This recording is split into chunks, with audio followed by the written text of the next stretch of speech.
অনেক দিন হলো এইটা বানাই না। একেবারে বাটারের মতো সফট এক কোয়া রসুন দিয়ে চিকেন লিভার ফ্রাই বা মেটে চচ্চড়ি। মেটে খাওয়াটা অনেকটা শুটকি মাছের মতো। যারা খায় খুব ভালোবাসে আর যারা খায় না একেবারেই খেতে পারে না। আমি যেমন শুটকিটা খেতে পারি না, কিন্তু মেটে খেতে খারাপ লাগে না। এই রান্নাটায় তেলটা একটু বেশি লাগবে। প্রথমে ছোট ছোট করে টুকরো করে কেটে রাখা আলুটা একটু নুন দিয়ে ভেজে তুলে রেখেছি। ওই তেলের মধ্যেই তেজপাতা, গোটা গরম মশলা ফোড়ন দিয়ে রসুন বাটা দিয়ে একটু ভেজে পেঁয়াজ কুচি দিয়ে ভাজতে দিয়েছি। যতক্ষণ না বাদামি রং আসছে ততক্ষণ ভাজবো। এই সময় খোসা ছাড়ানো এক কোয়া রসুন কয়েকটা দিয়ে দিয়েছি, যাতে পেঁয়াজের সাথে এটাও ভাজা হয়ে যায়।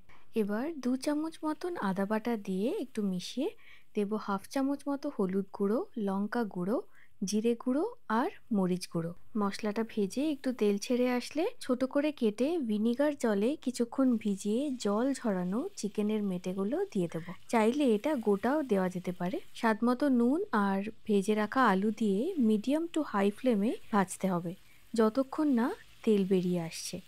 অল্প গরম জল দেব, যাতে সব কিছু ভালোভাবে সেদ্ধ হয়ে যায়। শেষে সামান্য একটুখানি গরম মশলা গুঁড়ো দিয়ে 2-3 মিনিট মতন ঢেকে রাখবো। গরম ভাত, রুটি বা পরোটা সব কিছুর সাথেই এটা একদম ফাটাফাটি লাগবে।